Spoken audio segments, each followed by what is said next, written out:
Welcome, everybody, to Caritas Consciousness Project. I'm Gloria Coelho, and Caritas is dedicated to promoting the evolution of consciousness as the key to individual growth and global healing. We do this through online interviews and presentations by guest speakers, classes, and study groups. We draw from a wide assortment of both ancient wisdom and leading edge studies in science, consciousness, spirituality, and philosophy. We've been doing this for the past 18 years, but in 2019, we began recording our presentations. Our video recordings are viewable through our website, caritascenter.org, and on our YouTube channel, Caritas Consciousness Project. As a nonprofit organization, we rely on the support of our members and donors to keep our program going. If you enjoy our presentations and would like to support this program, you can make a donation or become a member on our website. Memberships start at $10 a month. And now let me introduce tonight's guest speaker. Carolyn Baker, a former psychotherapist and professor of psychology and history, offers life and leadership coaching as well as spiritual counseling for people who want to live more resiliently in the present as they prepare for the future. Carolyn works closely with Andrew Harvey and other spiritual luminaries to live and promote sacred activism, the marriage of effecting change in the world with consciousness transformation. With Andrew Harvey in 2020, she published Radical Regeneration, Birthing the New Human in the Age of Extinction. Carolyn lives and writes in Boulder, Colorado, and manages her website, which is www.carolynbaker.net. Carolyn, welcome. Thank you for being here this evening. Well, thank you, Gloria. And it's good to be back working with you. We did some events together at the Caritas Center live in Boulder several years ago. And I guess a couple of months ago, I was just innocently driving down the street and I get a call from you. And you asked me if I wanted to present. And I said, absolutely. And I'm thrilled that you've gone viral. The pandemic has had its uses from time to time. It's served a purpose. Mm-hmm. And one of those is that it's made much of our work, all of our work, more accessible virtually. Mm-hmm. So it's great to be here. And thank you for inviting me. My pleasure. In my presentation this evening, I want to highlight some of the themes in Radical Regeneration, the book that Andrew Harvey and I wrote in 2021, which I've also written about in my own books and the other books that I've written with Andrew. And specifically, I want to connect those themes with what's happening right now in the world, March 2022. So with that in mind, I'd like to begin with these words. It was the best of times. It was the worst of times. It was the age of wisdom. It was the age of foolishness. It was the epoch of belief. It was the epoch of incredulity. It was the season of light. It was the season of darkness. It was the spring of hope. It was the winter of despair. And of course, these words were written by Charles Dickens in 1859 at the beginning of his historical novel, The Tale of Two Cities. And they could easily be spoken today as an almost perfect description of our world in 2022. Back in 2016, shortly after Trump had won the presidential election, my friend Andrew Harvey and I felt compelled to write a book about what we believed the human species was facing with the Trump presidency. And so we wrote our book, Savage Grace, Living Resiliently in the Dark Night of the Globe, which was published in 2017. We wanted to support our readers in navigating what would be the next 4 years that were ahead of us. And on the cover, we featured Kali, the ferocious Hindu goddess who's both wildly destructive and wildly nurturing. She's the bringer of pain and chaos as well as healing, transformative, and being a divine mother. So as the pandemic and the incompetent and authoritarian Trump administration wore on, we felt compelled to begin working on writing another book together, Radical Regeneration, Birthing the New Human in the Age of Extinction. So radical regeneration is the topic that I want to talk about this evening. But before I launch into it, I want to let you know that in November of this year, a quartet containing all 4 of the books that we wrote together will be released by Inner Traditions Press.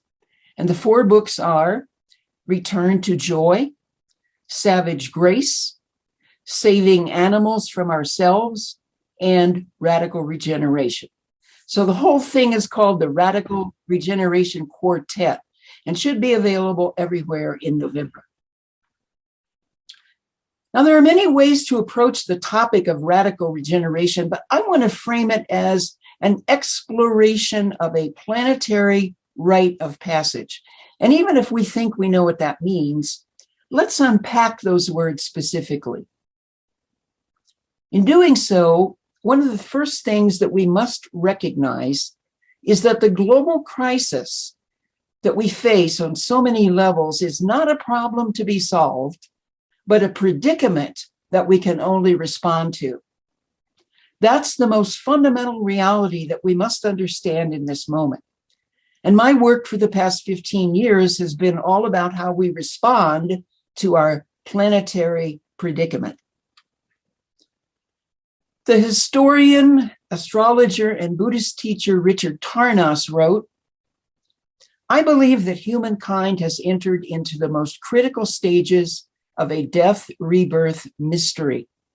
In retrospect, it seems that the entire path of Western civilization has taken humankind and the planet on a trajectory of initiatory transformation into a state of spiritual alienation, into an encounter with mortality on a global scale. From world wars and holocausts to the nuclear crisis, and now the planetary ecological crisis. An encounter with mortality that is no longer individual and personal, but rather transpersonal, collective, planetary, into a state of radical fragmentation, into the wasteland, into that crisis of existential meaning and purpose that informed so many of the most sensitive individuals of the past century. It is a collective dark night of the soul, a deep separation from the community of being, from the cosmos itself. We're undergoing this rite of passage with virtually no guidance from wise elders, because the wise elders are themselves caught up in the same crisis. This initiation is too epochal for such confident guidance, too global, too unprecedented, too all-encompassing.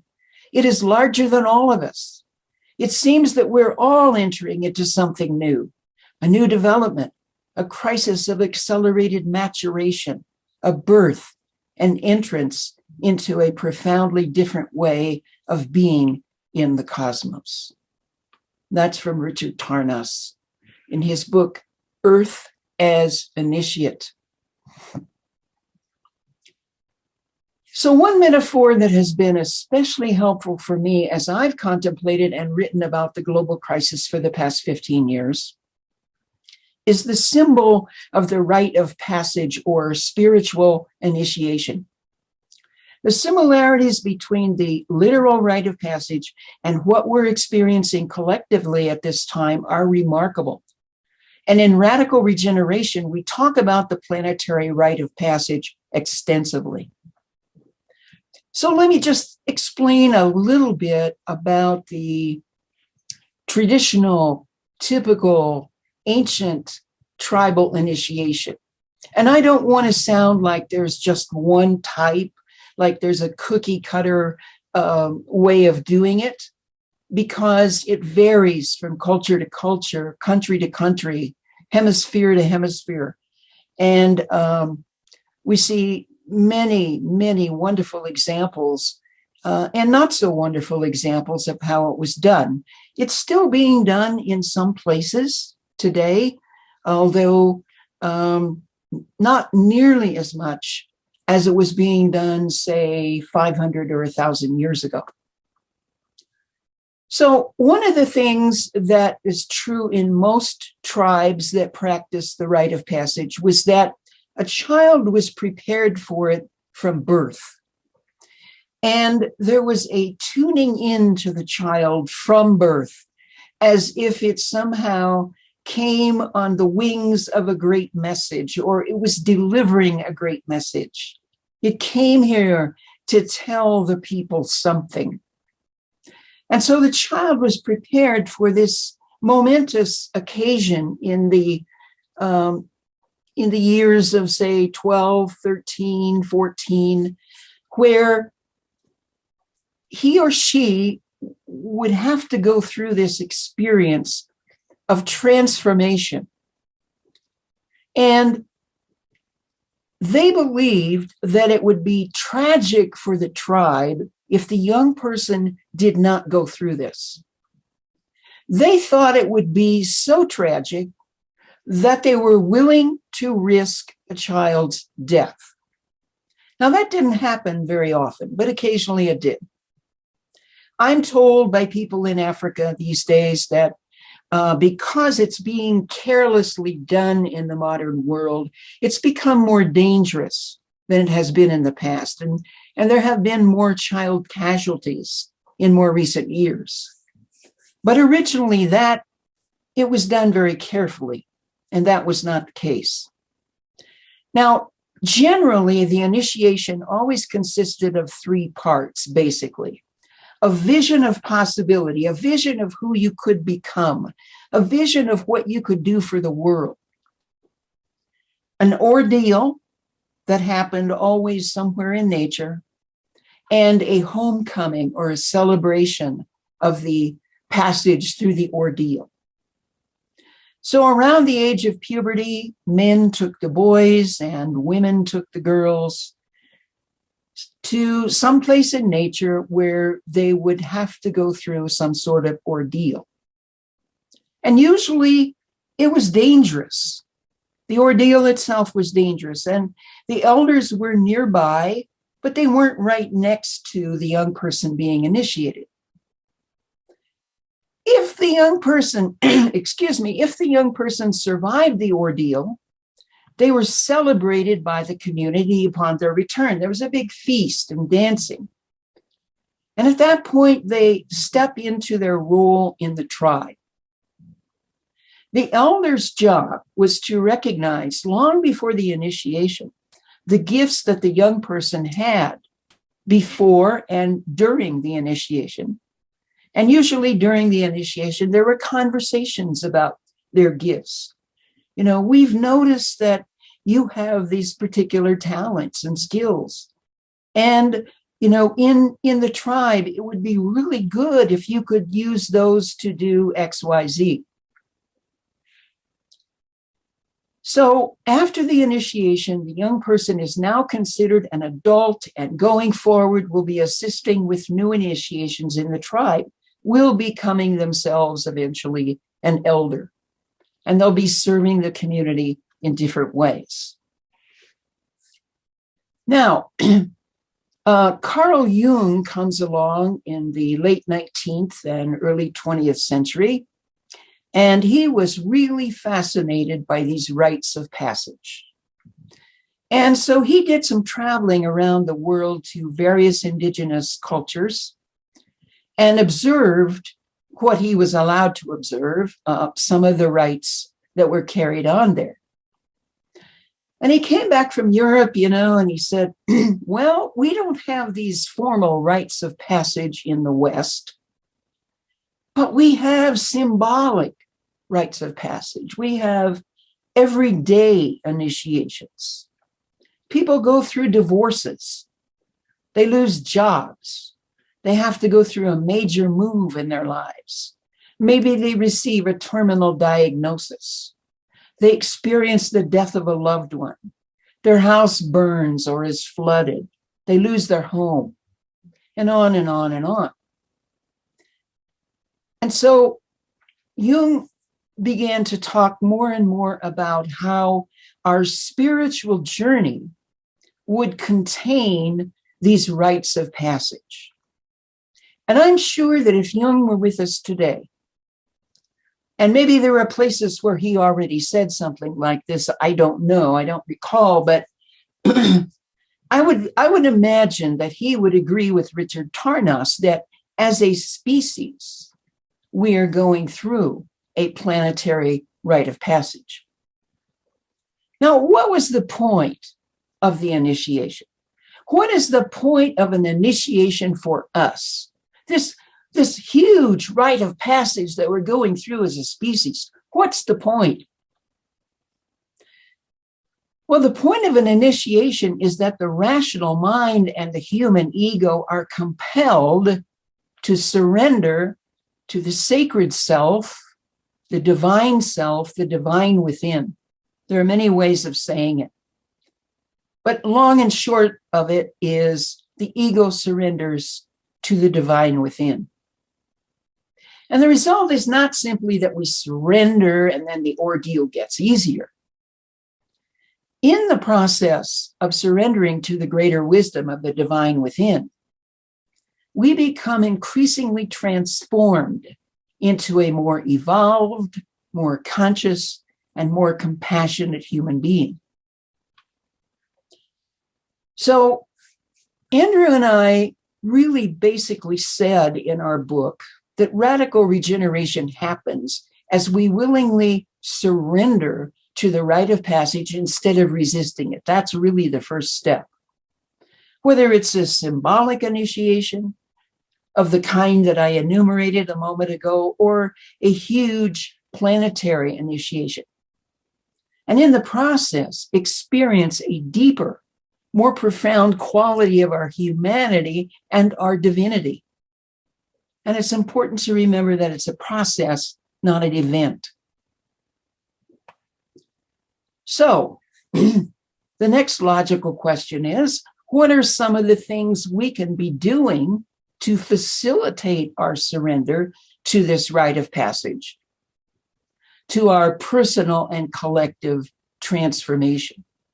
And all of these that I'm going to suggest, we touch on in radical regeneration. First of all, we need to recognize that we are in an ordeal and not try to sugarcoat it or spiritualize it away. We don't have to like it, and we should honor the emotions that it brings up: fear, anger, grief, numbness, all of the emotions. They're okay and they're appropriate. Secondly, we need to have people in our lives that we can talk about and express what we feel. We need to support each other in going through this initiatory ordeal. And that's one of the values of an event like this one. Because hopefully when I'm done, we're going to have some questions, some discussion. And we can talk about these issues online with each other tonight.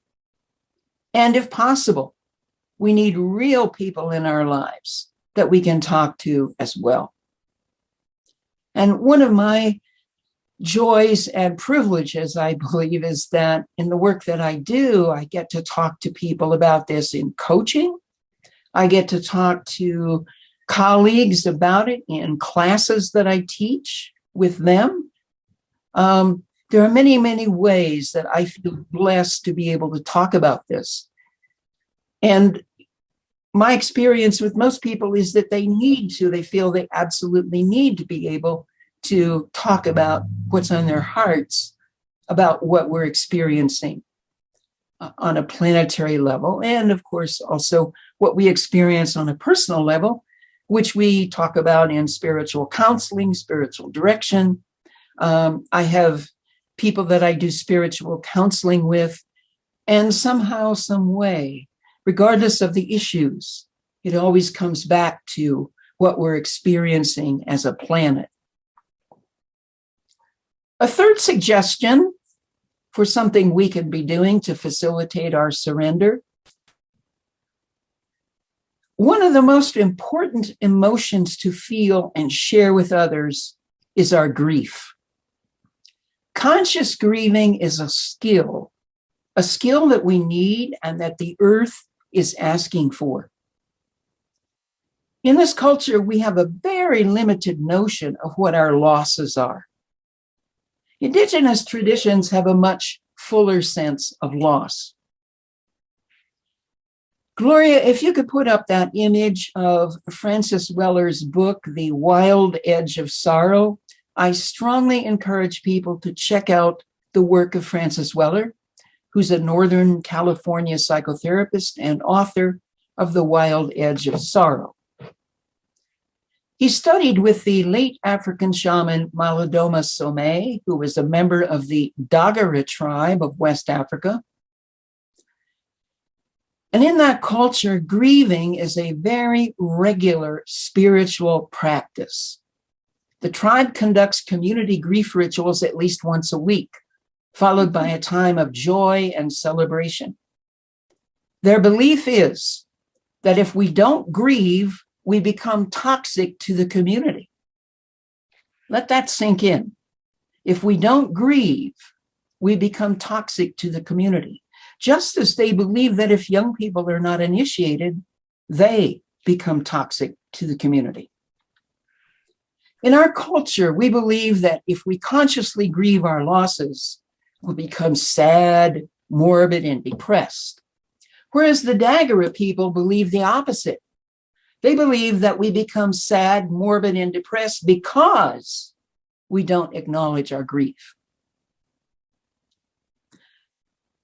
Gloria brought to my attention, and we can go back to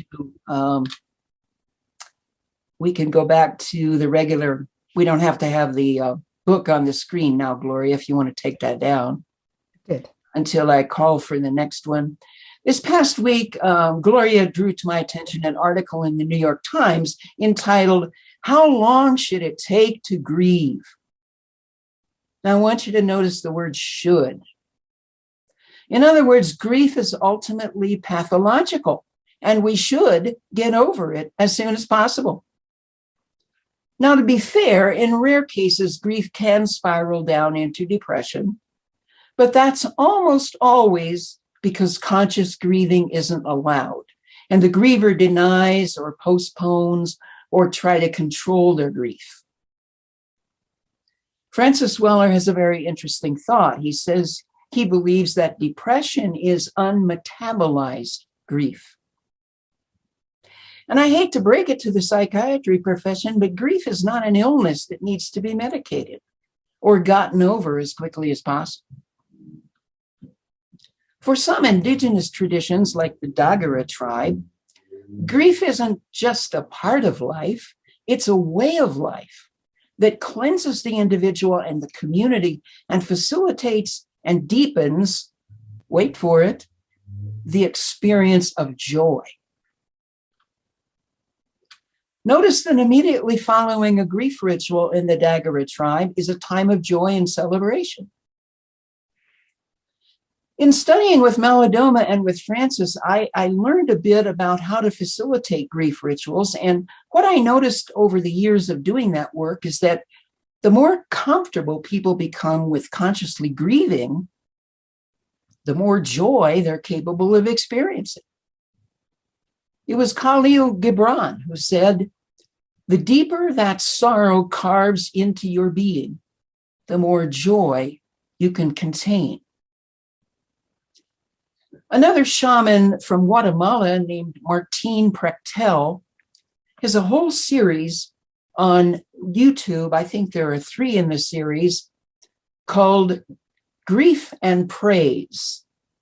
And one of the things he says in that series is, if you can't grieve, you can't praise, you can't be thankful, you can't be fully grateful.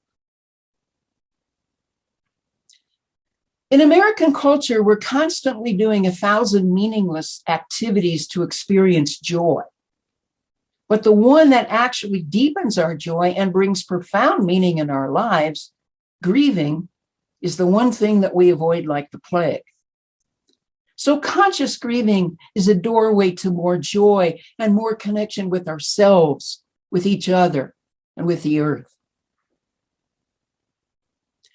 As a result of a global pandemic with millions of deaths internationally, the death of species and our ecosystems constantly in our awareness, and now the possibility of a world war, we are a species marinated in ambient grief. It's like a fish trying to describe the water. We're hard pressed to explain our grief because it's so omnipresent. So I shared 3 suggestions for helping us submit and surrender to the initiation. The 4th, which conscious grieving facilitates, is to be able to look honestly and squarely and compassionately at the shadow. What's the shadow? Well, we have a personal shadow and we have a collective shadow. Our personal shadow begins very young in our lives when, because of parental and peer pressure, we learn to send parts of ourselves away that are not acceptable to other people.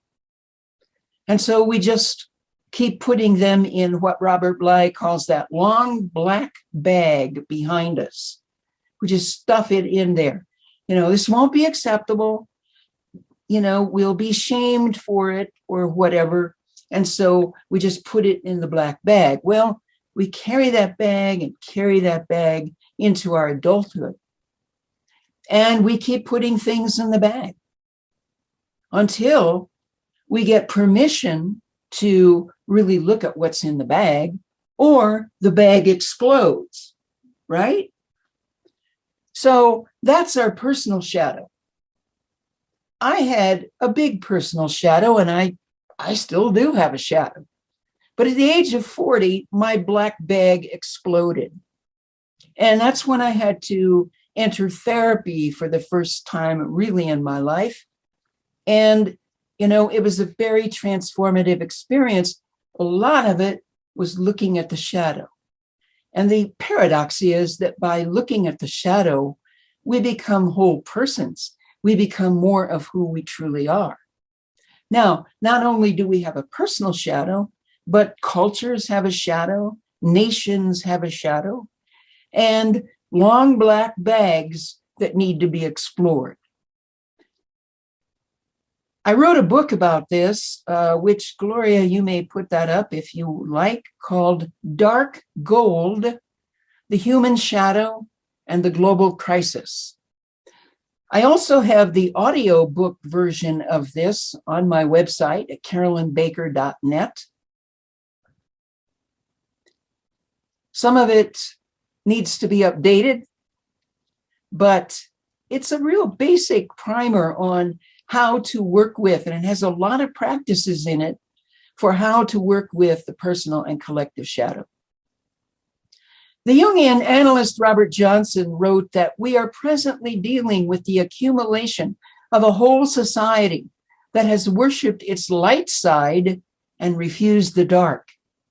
And this residue appears as war, economic chaos, strikes, racial intolerance.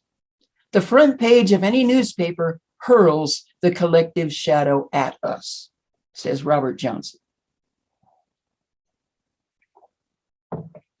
So at this time, it's more important than ever to commit to healing the personal and collective shadow.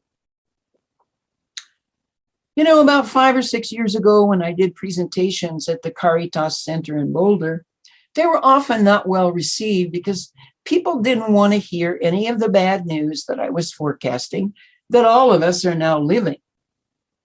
And I understand that because working with the shadow is not fun and can be painful, but it's absolutely necessary if we're serious about radical regeneration. One of the pitfalls of being a person with a spiritual path is that often we can use spirituality to avoid working with the shadow. This is called spiritual bypassing. If we're not conscious and alert, we can be seduced into believing that if we transcend high enough or hard enough or often enough, we can just avoid doing shadow work. And the truth is that the more we avoid shadow work, the darker the shadow becomes within ourselves and within our world.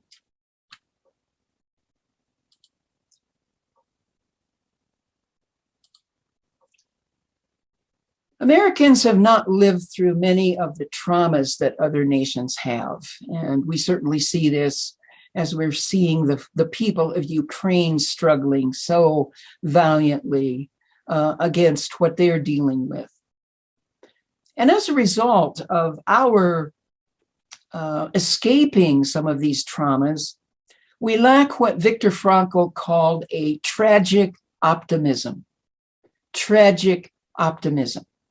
By this, he meant not only making the best of whatever situation one might be in, but also turning suffering into a human achievement and accomplishment, deriving from the guilt that might arise, the opportunity to change oneself for the better, and deriving from the transitoriness of life, an incentive to take responsible action.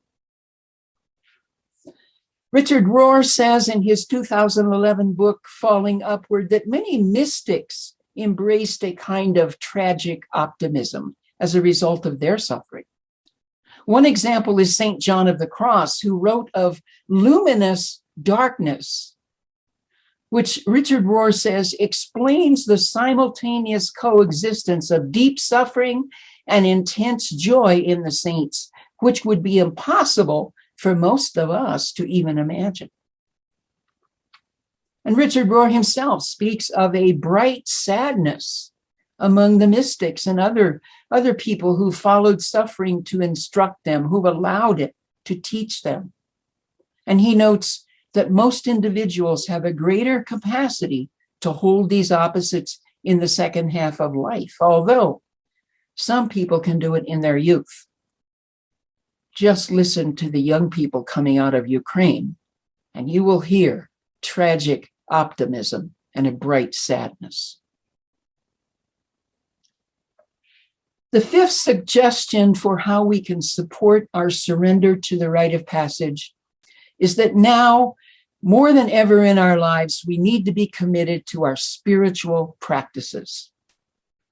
I don't enjoy using military analogies, but in watching reports from Ukraine, I've seen numerous accounts of how civilian, non-military people are learning very quickly how to defend and protect themselves and their families.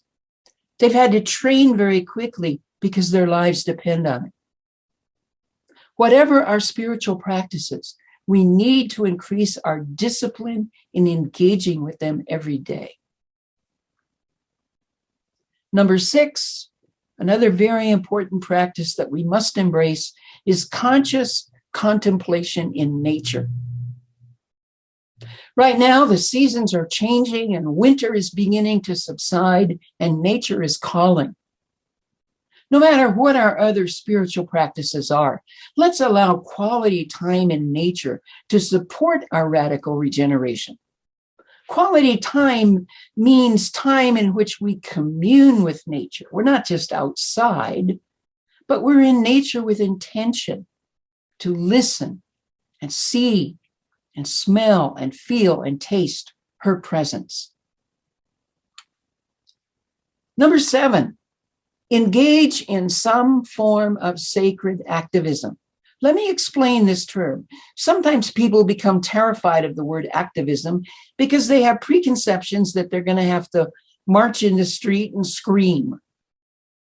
That's not what sacred activism is about. Sacred activism is a word that Andrew Harvey coined. He uses it in all of his books, all of his works. What it is the marriage of spirituality and spiritual practices with our engagement in the world.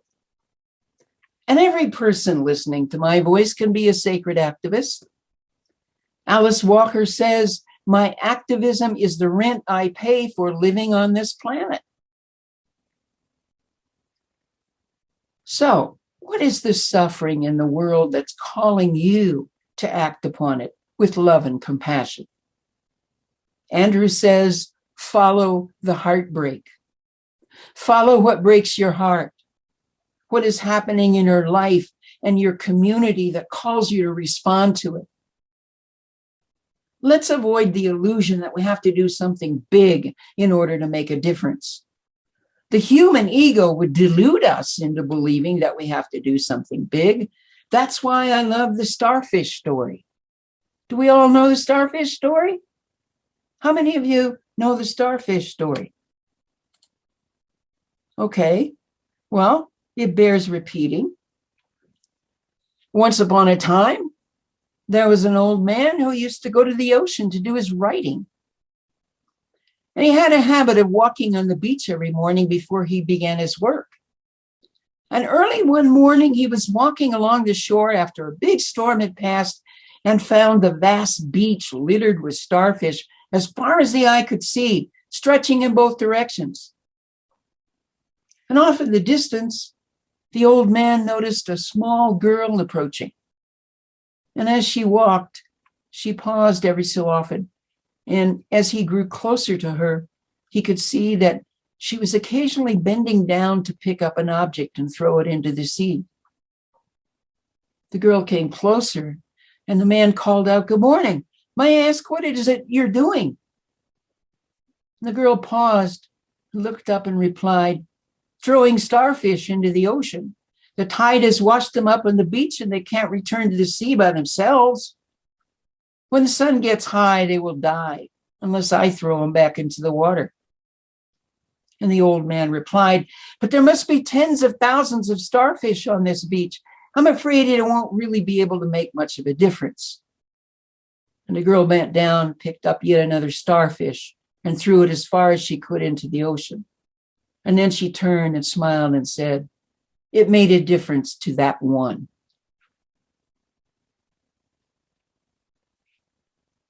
Accepting and engaging with the global crisis is the point of humanity's rite of passage, and it's the doorway to radical regeneration.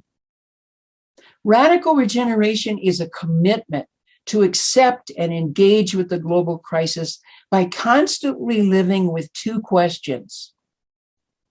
Who do I want to be in this world right here, right now? What inner work do I need to engage with and continue in order to be who I need to be? And the second question, what did I come here to do?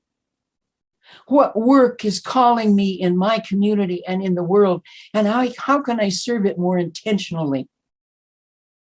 When we live the answers to these questions, we become warriors of the human spirit. And I promise you that there are profound benefits that come to us when we accept that our ecosystems, our political systems, our educational systems, our financial systems, our healthcare systems, in fact, industrial civilization itself and the paradigm that it's built on are collapsing.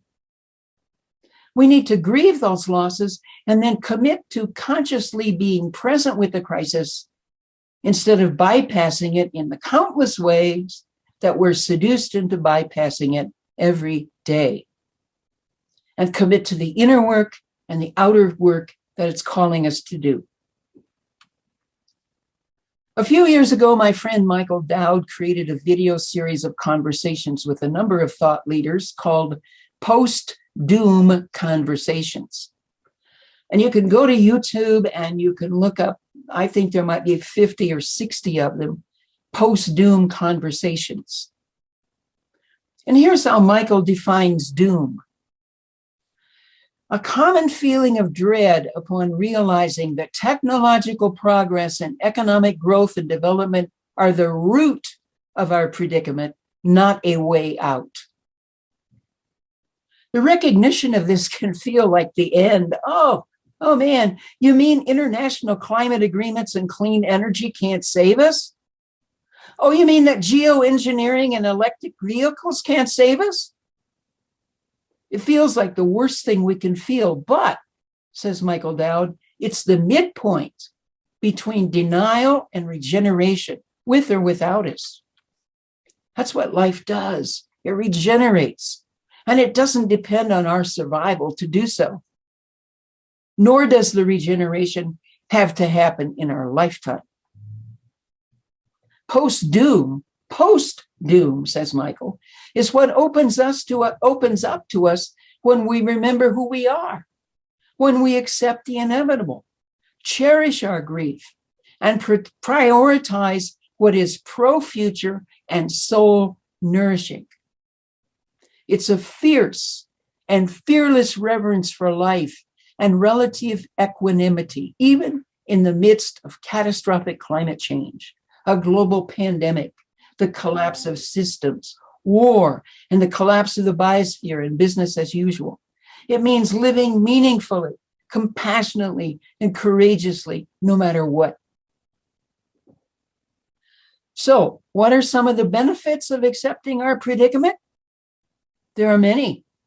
Here are a few. The release of our resistance to the demise. And in 2008, I wrote my first book on this topic, Sacred Demise. Sacred Demise, walking the spiritual path of industrial civilization's collapse. Secondly, a sense of freedom that I don't have to try to stop this. It's happening with or without me, no matter what I do. Thirdly, become more present to people and situations. I'm not living in dread of the future or pining for the past. I'm right here, right now. Fourth, gratitude for life, for the earth, for the people and blessings in our lives. Fifth, increased grounding and balance, which results in calmness and serenity. Sixth, release from the savior complex of, I have to wake people up and save them. 7, an increased sense of community, connecting with others who recognize our predicament and with whom we can give and receive support. 8, deep connection with other human beings and all beings. Again, being present with what is and who is right there in front of us.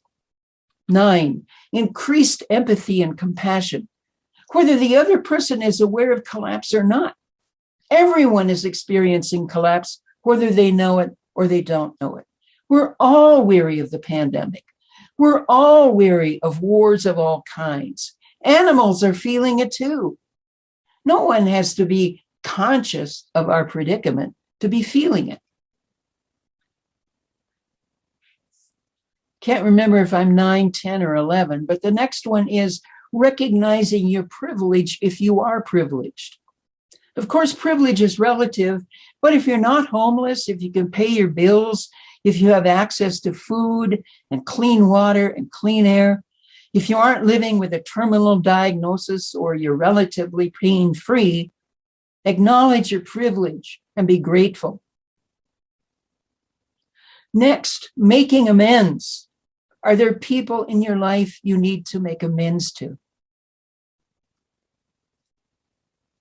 Next suggestion, or next benefit rather, of accepting what is, being more comfortable with death. When we realize our human limitations, how finite our capacities are, and how short our time on this planet really is, we aren't as death defiant as when we're engulfed in our hubris. For example, I've gotten more comfortable with the expression planetary hospice because I believe we're there right now, regardless of how young or old we are. I'd like to take a moment to redefine the word catastrophe. Many of you are familiar with my work and know that I'm not a fan of the word hope. As the Buddhist teacher and author Meg Wheatley says, hope is a 4-letter word. Hope deludes us into believing that everything's going to turn out just fine, when in fact, what matters is not how things turn out, but how we turn up in this dark night of the globe. Joanna Macy speaks of active hope, And that's really the only kind of hope I'm interested in. Some of you may be familiar with Stephen Jenkinson, who's an author, a farmer, and a culture activist in Canada. And he offers a unique and exhilarating redefinition of the word catastrophe. He's quite the wordsmith and author. And he analyzes, the ancient origins of the word catastrophe, which are remarkably relevant in this moment in the history of our planet. First of all, the prefix of the word, kata, or in Greek, it's kata, kata. It's a preposition in Greek, carrying the volatility, the direction, the thrust, and the purpose of that part of speech. It answers the question, where? Where is this happening? And the answer in the Greek mysteries is down or below. Now, down or below in the Greek mysteries did not mean hell. Rather, it meant beneath what we are ordinarily granted to see. It pointed to a descent, and a descent with a purpose. It also carried the connotation that the descent was not merely down, but also in. Greek mysteries were all about descending into the depths of the soul in order to experience the sacred, the profound, the divine. And then comes that second syllable, strophe, which meant a thing braided together or woven or gathered in a pattern and strategy. When joined with the word kata, we can infer that the descent that takes us downward and inward is also one that has meaning and purpose and is not made in isolation. It's a descent into the deepest mysteries of the universe. It involves many parts of the individual psyche, as well as reciprocity and kinship with external allies. And this is how Jenkins summarizes. Catastrophe means that, yes, your descent into the mysteries will be solitary, and yet you will have companions nevertheless. Our current climate catastrophe is compelling us into a descent that we're not in control of, and that will plunge us into the depths of the mystical experience of our own sacred being. And you can apply that to any catastrophe that we're dealing with. And we're not the first humans to have experienced catastrophe, nor do we need to experience it alone. We can and must descend together with companions. And this means that our death grasp on hope invariably precludes the possibility of a meaningful descent into the mysteries into which we're being drawn in these dangerous times. And it also prevents us from being braided together or woven in community as we descend. These are extraordinarily confusing times, but as Meg Wheatley asserts, quote, we can't be creative if we refuse to be confused. Change always starts with confusion. Cherished interpretations must dissolve to make way for the new. Of course, it's scary to give up what we know, but the abyss is where newness lives. Yes, the abyss is where newness lives, but compassion, connection, and courage also live there. The more we attend to these, the less focused on certainty and hope we will need to be. In fact, hope is not something that you do, it's something you choose to be. And Meg Wheatley additionally writes, it's people, our relationships that give meaning to our struggles. If we free ourselves from hope and fear, from having to succeed, we discover that it becomes easier to love. We stop scapegoating, we stop blaming, and we stop being disappointed in each other. We realize that we are truly in this together, and that's all that matters. And then she asks, can we do the work that calls us without demanding that it produce results? Can we do it knowing that it may not produce results in our lifetime, but may at a later time? When we embrace both uncertainty and hopelessness, we give up needing to have solid ground to stand on in a world where there really is no solid ground. And if there is, it's already turning to mush. So in conclusion, you might say, that's it? I thought you were going to talk about transmutation and how we're all going to become new species of human. Where's the happy ending that I thought radical regeneration should look like? Well, I don't know what it's going to look like for you or myself or the planet, but I know that the suggestions I have offered here are doorways to radical regeneration through surrendering to the process of personal and planetary initiation. And I'd like to close with the words of one of our book's endorsers, Vera de Chalembert, who is Ukrainian and a graduate of Harvard Divinity School. And this is what she says about the book, Radical Regeneration. This is no self-help book. Do not open these pages if you long for safety more than you long for truth. Do not flirt with this flame if you're not willing to dare the holy darkness of our times. If you're not ready to stand in the fires of truth and offer everything for no guarantee of transfiguration. This book is only for the insane, a dog whistle for mad lovers, the ones who long to drown in God.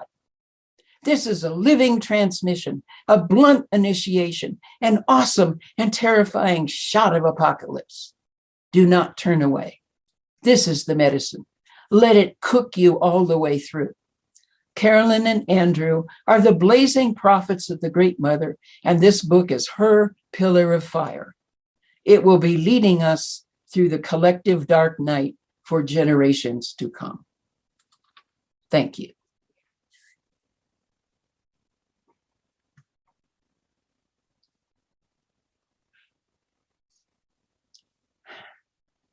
So let's take a breath or three. And let's have some questions, discussion, comments. Oh, sorry, my mute button disappeared temporarily. Hey, we hear you now. Yeah. So if you have a question, let me just say, if you have your video on, feel free to ask a question out loud. If you don't have your video on, please type your question in the chat, because the recording doesn't look good when there's a black screen. Okay. So with that, well, I have a question. Sure. In the book on page 64, I'm going to read a quote. It says, "The Christ symbolizes the new human who is committed to justice, love, truth, compassion, humility, and inclusiveness. With all traditions, we see the theme of a simultaneously arising force that seeks to prevent, sabotage, and destroy the birth or emergence of the newly evolved human. In this book, we name that force the Antichrist. When you have opened to this archetype, you understand that it is not a person, but a constellation of energies, and it is not difficult to see these dark energies of denial, devastation, and destruction working with awful precision in every realm of our world," unquote. So on an energetic level, I tend to think of this as the vibrational frequency of humanity rising as more and more of us awaken spiritually, and those whose vibration can't match that higher frequency and the worldview that goes with it feel threatened enough to sometimes react very violently against it. Would you maybe talk about this a little bit? This dichotomy, this, almost like for every action, there's an equal and opposite reaction, that kind of thing. Yeah. Well, I think we have in Technicolor and widescreen an instance of Antichrist, or anti the way that we define Christ in the book, which is an energy. We certainly see that in the invasion of an innocent country who was doing nothing, a peaceful country that was minding its own business, and somebody decides that it's not a country, it doesn't exist. And they decide this on the basis of their teaching and their lifelong belief that their country is an empire that has fallen and needs to be restored. Because their values are all about power and control and submission of other people and glorification of the ego, and on and on and on. The same could be said of people who 40 years ago knew that fossil fuels were creating catastrophic climate change, but refused to talk about that. Just like certain people knew maybe 30, 40 years prior that cigarettes and tobacco caused lung cancer. I am not one of those who believes that somehow if we just get all these people to raise their vibration, we can shift things. I don't know that. Oh, I don't know that either. I don't know that at all. No. I certainly want that. Yeah. I certainly want that. But, this is one of the things that Meg Wheatley protests very loudly in her work. It's like, don't wait for, the 100th monkey, because we just don't know that that's happening. But certainly there is this Antichrist energy all around us. And that's the initiation. That's the ordeal that we're dealing with. And we move through it. The way out is through. We move through it. We don't triumph over it. And we can't avoid it. And I think we have to expect it. Yes. Because I think every time you make a leap, there is, you somehow attract like a counter force, that tests you and that, forces you to look at where you still need to grow. Mm-hmm. Yes. And that's the rite of passage, actually. Mm-hmm. Yeah. I think elsewhere in the book, actually, I think it's on the same page. It says, with every evolutionary myth, there is an opposite force which seeks to prevent the arrival and survival of the new life form, unquote. So I was thinking, well, that's like Herod and the slaughter of the innocents. There's a lot of examples you could give, right? Yeah. And I wonder, does it follow that the bigger the evolutionary leap of consciousness, the bigger and more destructive the opposition?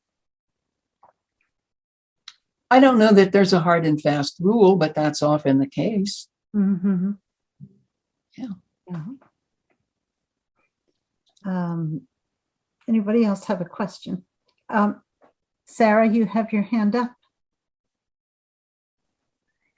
Yes, I'm wondering if you can say something more about the relationship between the personal and the collective. I'm aware that certain things come to my personal experience, my personal consciousness, and if it's in me, then it's my job to move through that, hopefully in a graceful way. Mm-hmm. But is what comes to me a function of the collective, or what I resolve within myself? Is that something that impacts the collective?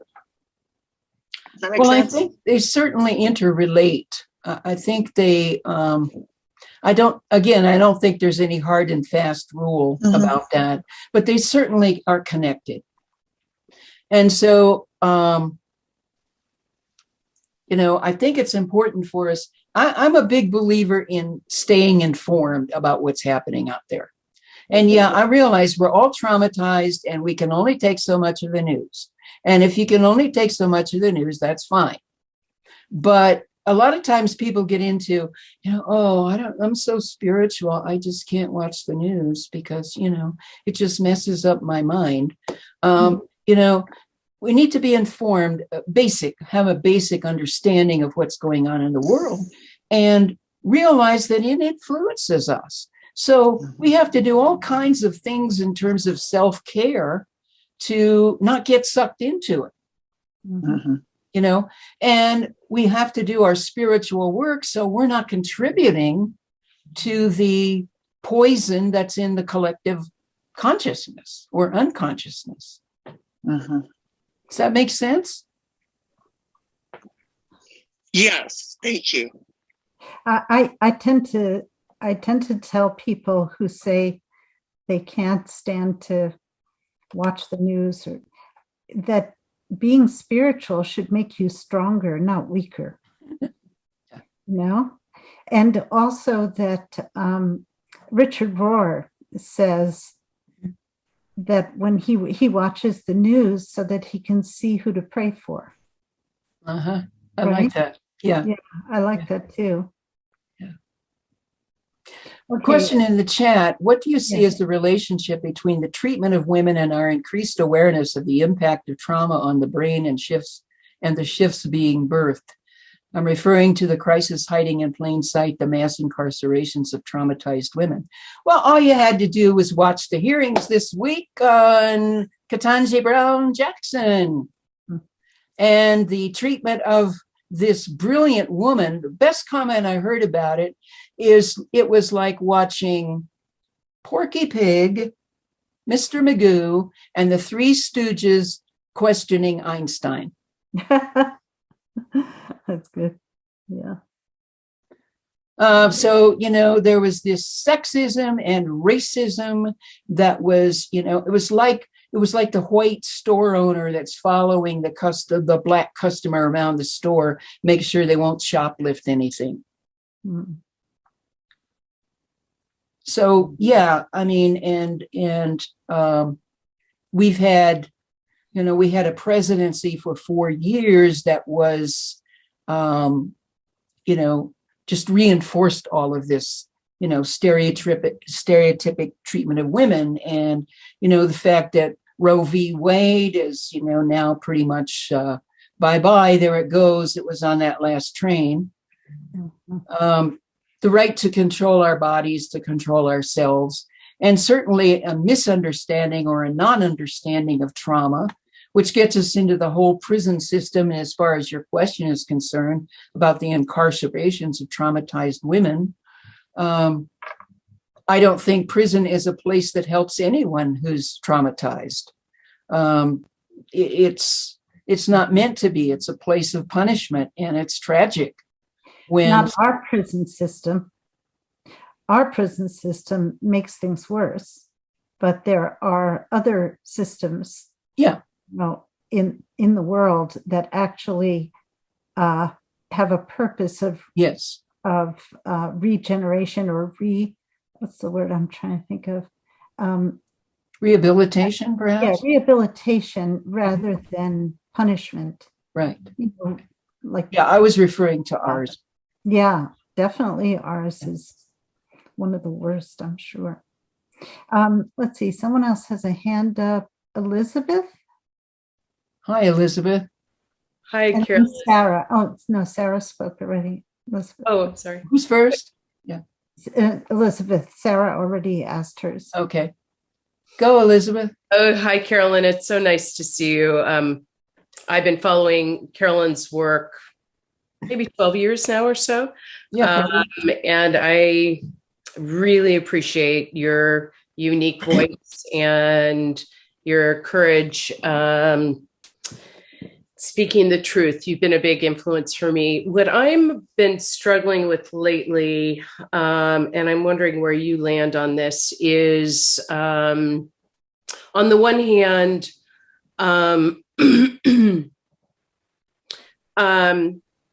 we need to make a giant leap in evolutionary consciousness and ethical maturity, ethical, spiritual, psychological maturity. And it has to be on a level that's unprecedented. And now there's a real urgency to it. And on the other hand, what I've learned from my own healing from trauma is the first step is to slow way down and to recalibrate, beginning with our nervous systems and our psyches and our senses with the rhythm of nature and our animal bodies, and kind of rediscover what actually our kind of natural pacing is. So I'm wondering how you reconcile those two things of like how slow the kind of healing is and consciousness is, and this kind of massive need and urgent need to wake up.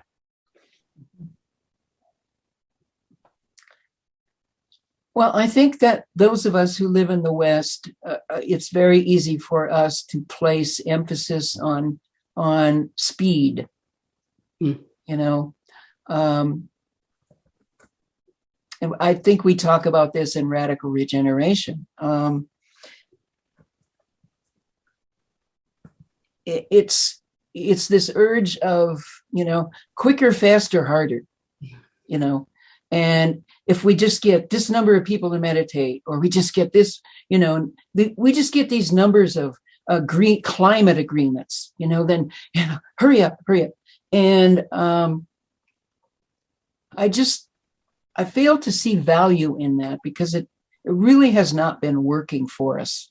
And yeah, we need the world to wake up, and maybe it won't in our lifetime. That's the catastrophe. That's the catastrophe. The journey downward and inward that we make with allies. Mm-hmm. It'll never go as fast as we want it to. I have a real aversion to speed. Yeah. Maybe that's because I'm older. Well, one of the things I noticed, particularly among like friends who do have very speedy lives, who are kind of in the corporate world, and parents, and, you know, juggling a lot of things, is and hopping on planes all the time, is it, and I heard this from a number of people, is for the first time they actually discovered what pacing their bodies actually move at, that sudden kind of radical pause or shift made them have to recalibrate in a way that was, on the one hand, totally foreign and absolutely natural. But it took that kind of crisis and an interruption of things as they are, and getting thrown into this kind of radical nonlinearity where they felt that, and I did too, but I've already, I work for myself, and I'm kind of been working on that myself, but it was interesting to hear that very consistently from a lot of people, that was one of the unexpected benefits that came forward. Yeah. The pandemic has slowed a lot of things down. Mm-hmm. And, I think that's a really good benefit of the pandemic. And gee, now that we seem not to have a pandemic anymore, what will slow us down, although who knows where the next variant is going to go and how it's going to affect us. There's a comment in the chat from Sarah Herzl. Mm-hmm. isn't the more, better, faster thing an attempt to change what's happening? Yeah, of course. But I don't know that we can change anything by more, better, faster. Mm-hmm. Mm-hmm. Yeah, one of the most important things I think we can do is be present. And when we're doing the more, better, faster, I got to wake them up. Oh my God. When we're doing that, we're not present. We're just thinking about how we're going to change things. We're just thinking about the future. And I'm not saying don't think about the future at all, but we've got to be present to what's happening. And that is one of the good things that the pandemic did for us, is we had to be right now. When it was at the height of contagion and people were really locked down, we had to be right here, right now. I think one of the things the pandemic did was, for a lot of people, was an opportunity to reassess their lives. Mm-hmm. Yes. And as a result, there's this great resignation. A lot of people decided they didn't want to go back to the lives they had before. Absolutely. Because they were able to look at them objectively. And so, in addition to what you're saying about being present with what's happening, I think it's also an opportunity for us to start re-envisioning what we want. Mm-hmm. We have the contrast, that's for sure. Right. We're more aware than ever before of the problems, with corruption and racism. And I mean, so much has come up, been dredged up that was, for the most part, not talked about, not noticed. I mean, the George Floyd incident, mm-hmm. Really brought racism up and white supremacy up into the limelight. And a lot of things have become, it's the Pluto transit through Capricorn is how I see it, because Capricorn is the sign of government authority and, government control, and Pluto, whatever sign it's in, it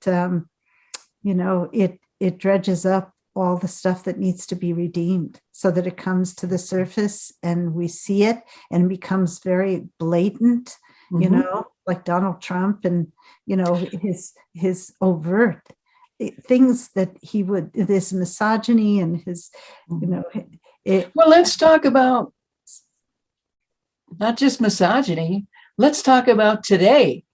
Wife of Supreme Court Justice calls up the chief of staff of Trump and says, hey, you got to make sure this election is overturned. Right. Because we're losing this God-given America that, da-da-da-da-da. Okay, so talk about bringing up the scum from the depths. Well, it seems like there's so much that years ago would have been cause for arrest and sentencing and that people get away with today. Absolutely. But so in terms of reassessing, we a lot of people looked at their lives and realized they were less than fulfilling, and they decided not to go back to them. Mm-hmm. But now they're trying to reinvent themselves, which is a wonderful thing, mm-hmm. And I think collectively that's what we need to do too. Yeah. We are so more aware than ever of the corruption and the, all of the evils of our society and our culture. And so we need to start thinking about what do we want to replace them with, Absolutely. Specifically one after another. Mm-hmm. And that's an area where people can decide, which one calls to me the most, right? And, maybe I don't know, find, people to talk with about it and brainstorm about it and write to your senators and that kind of thing. Just I think it's time we start thinking about what we do want and not just what we don't want. Is something, yeah. Sherry? Francie has wait, who was next after? Hi. I don't know if I'm next, but Well, you've got your hand up anyway. yeah, I want to go back to the rite of passage theme. Okay. Because I really think that looking at the end of COVID and looking at how people are relaunching and remaking and reforming themselves becomes a rite of passage. And that's very exhilarating to observe. And I also want to challenge each of us here. I mean, we have to look at the fact that there is a certain dedication to the spiritual life and core that's represented in this group. And there are young people out there who are moving through their own rite of passage through music and dance and the arts. And how can we, of a certain generation, really encourage this young kind of vibrant rejection that is happening, that is represented in their art? And that can be a rite of passage, or frame it as a rite of passage, that this is a good thing that they're going through. And they don't have to buckle down and get into my kind of activism. They are living out their reaction to what's happened, and it's all a good thing. That's right. And this leads me then to a class that I'm teaching with my friend Terry, who's on the call, and Craig, who was on the call, called Coming of Age at the End of an Age. And it's about stepping into elderhood and becoming examples and mentors and shining lights for people who are younger. And that's a spiritual practice that all of us of a certain age need to take on. So I hear you on that. And thank you. Kimberly, you've had your Yeah, well, hand. Francie's been trying to get her hand up. So Francie, okay. go ahead, Francie, and then Kimberly. Okay. Thanks, Carolyn. This is a little bit different topic, but it's related. And I think that is, we've talked about grief. What we have not talked about yet is anxiety. We are facing the dark night, personally, globally, and how we deal with anxiety, because to me it is stymieing, it is paralyzing. It makes it very difficult to move forward. And I love the whole thing of the active hope that Joanna Macy talks about, that sort of spiritual activism, and yet being caught in a cycle of worry and anxiety is a terrible problem, I think, now for many, many people. How we move forward in a positive way when we're caught in that morass of anxiety. So as much as grief, it's truly is anxiety. So I don't know what you would say to that, Carolyn, but well, I would certainly recommend everybody should have a stillness practice that they go to every day, a couple times a day. A stillness practice. You can call it meditation, you can call it contemplation, you can call it whatever you like, but something that stills you every day and puts you in touch with that deeper self, because your deeper self isn't anxious.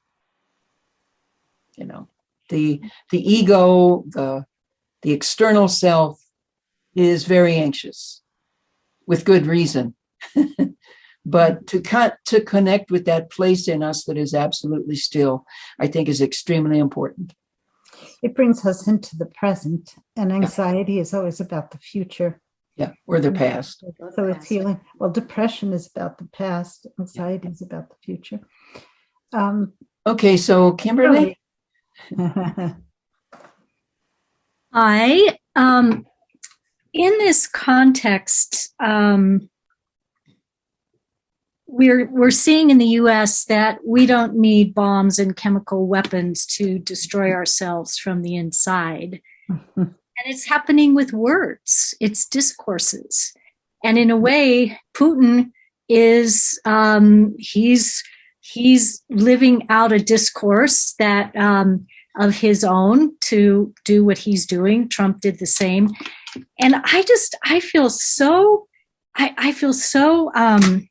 helpless in the sense of, how do we untangle this in our, I'll just talk about our country, but I know it's in the world too, but in our country, when so many people are believing what, might be called alternative facts, but they're not believing what's true according to our collective standards of what is true.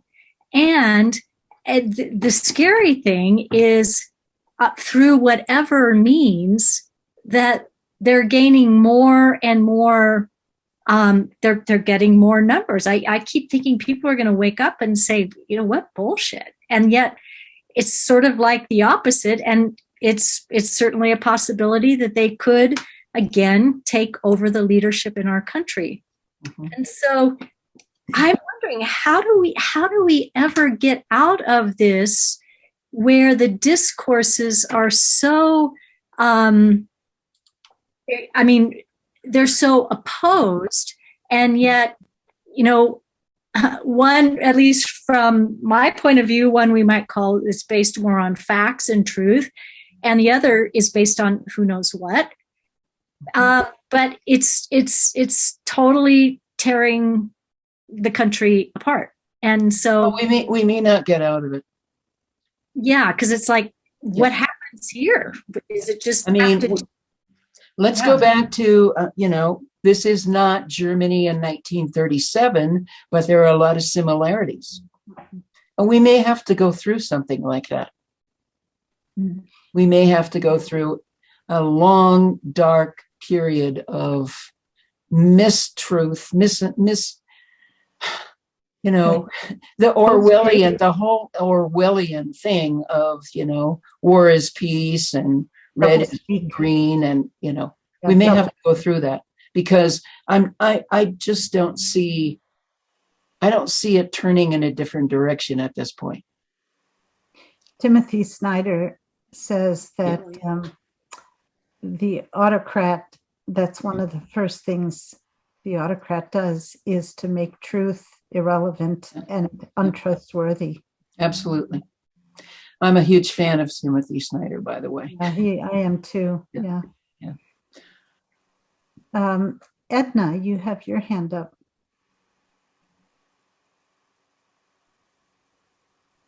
Okay, I got it now. Yeah, well, I'm just in awe, Carolyn, of all the things that you said today, and it's going to give me lots of moments of thought. But I just wanted to take this moment to talk about a grief that I felt today, and see what your comment about that is. I was listening to NPR radio, and they were talking about whales in the ocean and the trauma to the whales of like sonar soundings and ship traffic. And, they were just saying that, well, actually whales, some of them you can hear them over 200 miles. So like sound is very important to them, and we're disrupting their ability to get food and to reproduce, and all through the sounds that we humans are doing. But the problem is, like, I've never even heard of this before today. And I was really consumed with grief for the whales. But so there's so many things like that where we don't really know, but we would care if we knew. We're all very disconnected from the effects of our lives. And like we don't knowingly want to harm the whales, but yeah, like global trade, where we're getting things, boats going everywhere. that's doing something that we don't even have any clue about. So what kind of thing could you say about what should be, or is there any should? Okay, No, I don't that's think it. there's any should, but when these things come to our attention, to let us feel whatever we allow ourselves to feel, whatever we feel, and send your thoughts, send your meditations, send your prayers, however you want to phrase it, to that being that you feel is suffering. And then, it's like, again, follow the heartbreak. So if there's something in that draws you to do something for whales, then, do something for whales. No matter where you live, you can do something for whales. It's just follow the grief, follow the heartbreak, send the energy of love and harmony to those beings. And realize that that's probably only a thimbleful of reality of the grief that's all around us, But you felt it big time right here. And good for you for feeling it. And I think it's easier than ever to find groups that would support, that cause, and that are doing something about that cause. So, Thank you. To go to Google and whatever cause you want to espouse. How to help the whales, yeah. Anybody else? I wanted to bring up something from the book. Malidoma Somé talks about ancestors, right? Our ancestors and cultures that honor their ancestors. And you mention your ancestor, Balser Hess, who helped with the Underground Railroad. Would you tell us a little bit about him? Yeah. Well, I mentioned in the book that I have all kinds of ancestors, like we all do. And some ancestors who are Indian fighters and terrible colonizers. But I have this one ancestor I was very proud of. He's a great, I don't know how many greats, grandfather. But he lived during the time of the Civil War, and he had a house on the one of the rivers that flows through northern Indiana, where I was born. And he was part of the Underground Railroad. And this river was one of the connecting arteries to the Mississippi and others that took slaves north to Canada. And he had little tunnels under his house where they would stay overnight, and then he'd send them off the next day, all in the down low, and he got away with it. And in my estimation, is a great hero. So I'm grateful for him. And while we're on the topic of ancestors, I was bashing the senators who were questioning Katani Jackson Brown today, Brown Jackson. I was bashing them, and I wanted to mention, since we're on the topic of ancestors, the incredible interchange with Cory Booker and Ketanji Brown Jackson, when he, as a Black brother, sat with her, and there were two different exchanges, but the one I remember the most vividly is where he had her look at your parents, look at what they've done for you, what remarkable people they are. Look at your children, how they admire you. And he goes on and on about ancestors. And I thought, am I listening to Malidoma Somé? Because, Malidoma is always talking about ancestors. Right. And, and he said, my sister, you've got all these spirits around you that are going to support you. You got all these ancestors, and all you have to do is turn to them. And of course, she's crying, Cory Booker said that? He certainly did. Wow, I missed that. And Yeah. You can watch it on YouTube. Just go to YouTube and Cory Booker and Ketanji Jackson, Brown Jackson. Wonderful. Yeah. That's great. That's great. Yeah. It was absolutely amazing. And it was like, what a beautiful light just shone in the Senate at that moment. It was just phenomenal. Beautiful. That's like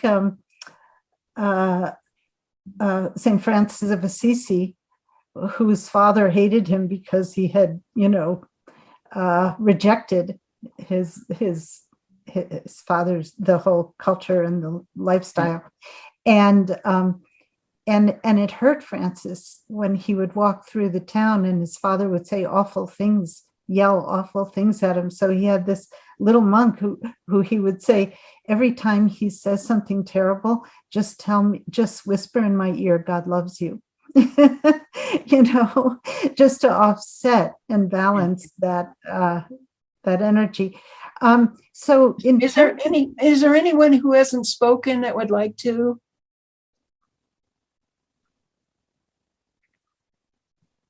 I don't see any hands. Okay. Let me just. Jenny has her hand up. Oh, Jenny, yes. Carolyn, thank you so much. It's wonderful. You seem like you're on fire. It's very energizing. Thank you. I'd love to hear more about planetary hospice. It was the first thing that drew me to your work, and that notion. How is that alive now? What does that mean to you? Well, it's kind of like being with a person who's terminally ill. And, perhaps there'll be a way that they don't have to go through the hospice process. But right now, they seem to be in hospice, and you're with them, and you bring them the food that they want to eat, and you sit with them, and you cry with them, and you support them, and you try to make things as comfortable for them as possible. That may be the place that we are with our planet, because so much of our planet is dying. And, how can we breathe life into it and also be present with the demise? Just as we would a person. And what does that mean for you right now, Jenny? How is that alive in you? Well, it implies that we are dying, and that it's very possible we'll go extinct. And how do I want to rise to that? What can I sow now for the next generation or two? I mean, it does call me into action. Mm-hmm. Absolutely. Real surrender to that as a realistic possibility. So kind of I go literal and symbolic. Yeah. Good idea to hold both. Mm-hmm. Kimberly? I'm just feeling into this awareness right now that as a country in the U.S., we've grown up with, we can make anything happen as a resourced country, excuse me. And that's a little bit of a slip, company instead of country. But so that, we can make anything happen. We can solve anything. We can fix things. And so I'm just sort of feeling how this is such a shift in our human perspective to be sitting in the place of possibly we're not going to fix things. We're beyond that we're on a different trajectory, and how different that is from, it sort of, again, it's taking away the hope, and it's not necessarily a negative thing. It is what it is, but it's a whole shift in terms of how I know I'm used to thinking about well, there's always more possibilities, and well, we can figure it out, and so forth. Right. So it's like, oh, that's, it's an internal sort of psychological shift. Mm-hmm. To, Yeah, it's a growing up process. Our indigenous ancestors didn't have these problems with facing reality. And for us Americans, it's like we're facing reality right now. And some of the reality is really painful and ugly. And it's like, like today. Okay, so the way we're going to help Europe not depend on Russian energy is to ship them lots of natural gas, which means more fracking. Mm. Yeah, we're eclipsed. I'm sorry. I thought I was unmuted. I mean, I don't mean to interrupt you, Kimberly, but you come to this place where you realize, we just don't get it. We just don't get it as a species. We've lost the indigenous perspective of treasuring this planet and loving her, and our lives depending on her survival. Our lives depending on her survival. And so it's kind of a growing up thing of like, it's like, this is real. Yeah. And then I haven't even mentioned that we're all sitting here and somewhere in the back of our minds, we're thinking about chemical weapons, nuclear weapons, in this stuff that we're in right now. I'll be the first to admit, when I hear it on TV, okay, something I can flip to here. Mm-hmm. I don't want to talk about that. and isn't that, it isn't our brain programmed in certain ways to help us deny and defend? Absolutely.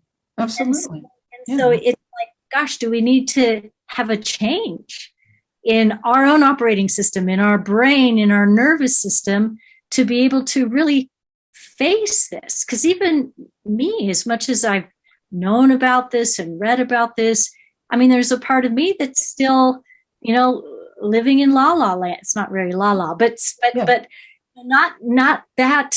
It's like I don't really get it. Right. And and I don't know if we will unless we are in a situation like the Ukrainians. Can you imagine the average American living for a month in a really cold cellar with very little food, if any, very little water, if any, no Netflix, and no toilet paper? And no jacket, and no jacket. Yeah. Maybe you got something to put around you, but. Yeah. I saw a quote today that said, war is a place where young people who don't know each other and don't hate each other kill each other by the decision of older rulers who know each other and hate each other, but don't kill each other. Right. Right? Yeah. So that made an impression on me. I thought, why don't the rulers, and I've always thought this actually, why don't the rulers and the generals, who are in charge of waging war, why don't they just get together and fight each other and not send, innocent young people to go do their fighting for them? Because it wouldn't give them such a huge sense of power and control. Mm-hmm. Yeah. So part of the rite of passage and what happens with a young person being initiated in the indigenous ritual is a growing up. Mm-hmm. Like, I don't think we can fathom how quickly they had to grow up in these ordeals. So something just hugely shifts. so that they come back. They still have the body of a 13-year-old, but it's like, wow, they're so wise as a result of this. And I heard an expression, one of the journalists reporting from Ukraine, we are now seeing an entire generation of gray-haired 10-year-olds. And I thought, that's kind of what happens in initiation. Was that person speaking figuratively? Yeah. Oh, okay. Not literally. Okay. Yeah. Well, yeah. Well, the whole climate crisis is like a collective initiation with all the, floods and fires and. Yep. Yeah. Hi, can I say something more about the whales? Sure, by all means. Well, one other thing they were saying on the radio today is that somebody was saying, well, what good do whales do? And well, when they defecate in the ocean, they release tons of iron, so they recycle nutrients. So I want to tell you that I was trying to talk about having the feeling of caring about another species. I actually do know how to find out how to do things. But I don't feel that's actually my thing, because my background is economics and I've spent my life talking about cooperation, and I'm very interested in cooperatives, and I'm also interested in like taxes on car. So I feel like, because of my training, that, even though I do love whales and all nature, I don't feel like that's my role. But what I was trying to say, and I don't think I said it very well, is kind of what you were alluding to, like indigenous people, they felt connection to things and we don't. Right. If someone tells us something, then we feel it, but we don't. We're so busy with shopping or whatever we're doing that we don't take. And you said go out in nature and feel, but I don't think that's enough, because I think indigenous people, because I've read some of Melodome Some's books too. They were taught, that's something they were taught for, the elders taught them to care for nature and respect nature. And even though they probably didn't know about the whales either, but they had a natural feeling about it, which we don't have. And so I don't have the answer, but I'm just saying, I just feel like, we don't have that feeling and we don't necessarily know how to get it. So we don't have that feeling because our survival does not depend on the connection with nature at that level. Mm-hmm. And that's why we've lost the connection with nature at that level. And so those of us who are, we're the colonized, then we have to develop connection with nature in other ways. I don't know if we could ever feel that level of connection with nature that indigenous, like, for example, the Inuit person up in Alaska, way up in Alaska, has a deep connection with whales. Whales are like their life. Mm-hmm. And so they're going to feel it differently than we do. You had a glimpse into that. It was a beautiful experience. You just had a flash of that. But just, to be merciful with ourselves, because, our survival does not depend on nature at that level. So it's hard for us to get it. Francie? Just one more thing I just wanted to say. I'm in love with the manatees and the turtles. All right. And, I'm in Florida. Oh, my God, nature is beautiful. And this is new to me. My life has been more about poverty, people. But I just want to say I've deeply felt that since I've been here, and so privileged to see the turtles at night come out the ocean, lay their eggs, return to the ocean. Our manatees are dying because the seagrass is dying, all of this. And at the same time, I loved what you said about, okay, we can't fix this.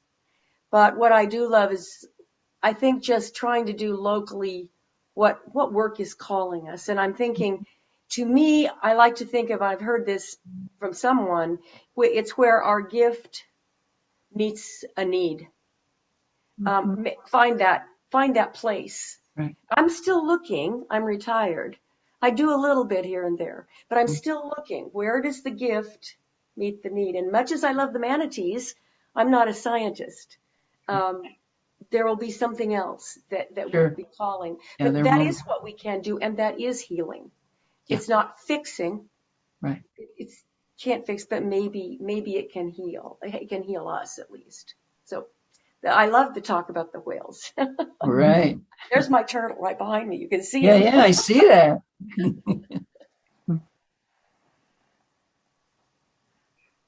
Anybody else? No? I just have a request. Kathleen. Hello, Kathleen. Where is she? There she is. She's got her Apparently mute. she has her mute. fallen asleep. Oh. I wanted her to talk about her little farmland that she lives on in Vermont. Hello, Oh, sure. Kathleen.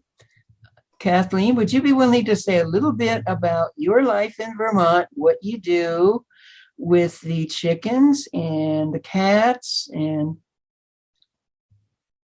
You're muted, Kathleen. you're muted, Kathleen. Unmute. Unmute. You. There you go. I know so little about. I am so lucky. I am so privileged.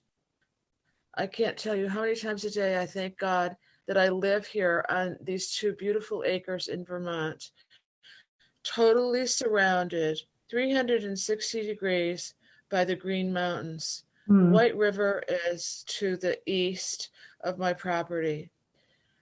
My purpose in life is to take care of the land, the people who live here, and the animals.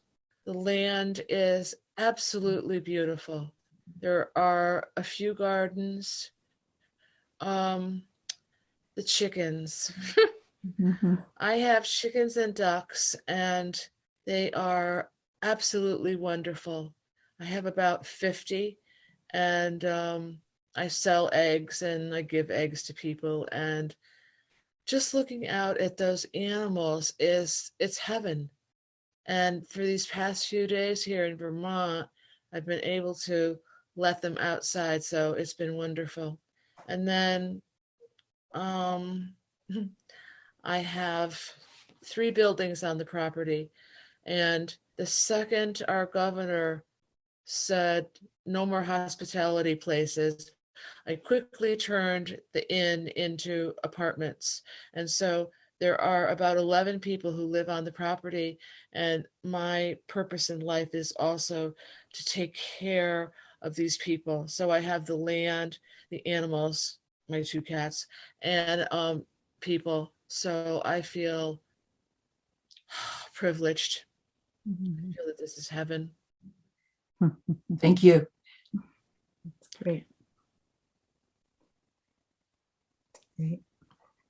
Vermont is a very beautiful state. I lived there myself for a couple of years. Oh, It's a beautiful state. everywhere in the United States, and Vermont is just it. It is absolutely beautiful. Absolutely beautiful. So, And the culture of that state I liked a lot. It's a more progressive, right? Bernie. Consciousness. Thank Right, God for Bernie. Bernie. Yeah. You going to leave us, Kimberly? No, I was just going to say this is bringing up something else for me, this notion of beauty, and how I know that I feel absolutely sustained by the beauty in nature. And I do have an intimate relationship with nature, and I have had my whole life, and I could not live without it. But this place of beauty. And so, because there still is beauty within all the destruction and that demise and all the horrors, there's still beauty. So how to sort of, be aware of without just being a sightseer, so to speak. of all the destruction and the suffering of others, but also being able to tap into that beauty. Yeah. Beauty is truth. I'd like to make an announcement about a couple of things as we finish up. And your comment about beauty, Kimberly, I publish a daily news digest 7 days a week. I have for 15 years. Unless I'm traveling or sick, I publish it. And at the top, I have a motto that says, bearing witness to the darkness and the light. And I try to begin every newscast with a beautiful picture, a beautiful scene. Sometimes I put something else there, but usually I want people, before they take in any of this news, to take in the beauty. So I just want to tell people about the Daily News Digest. You can learn more about it by going to my website, carolynbaker.net, and clicking on subscribe. I also have a new book coming out this summer called Undaunted: Living Fiercely into Climate Meltdown in an Authoritarian World. That will be a meditation book and a book of practices. And then just for those that may be interested, I'm doing, or have been doing for a long time, life coaching and spiritual counseling. And in June, myself and Terry Chapman and Craig Neal, who are both here for a while tonight, are going to be doing an online series called Weaving Threads of Grief and Joy. And anyone who is interested can email me, and you'll be added to the promotion list so that you can get the details. Wonderful. Well, it certainly has been an interesting conversation and an interesting evening, and very,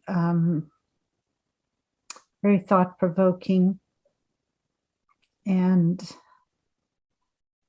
you know, I think one of the most important things during this time is to realize that we're not alone, you know, is to have connection with our loved ones, with our friends, with people who we, you know, who share our beliefs or our aspirations. I really think that is key.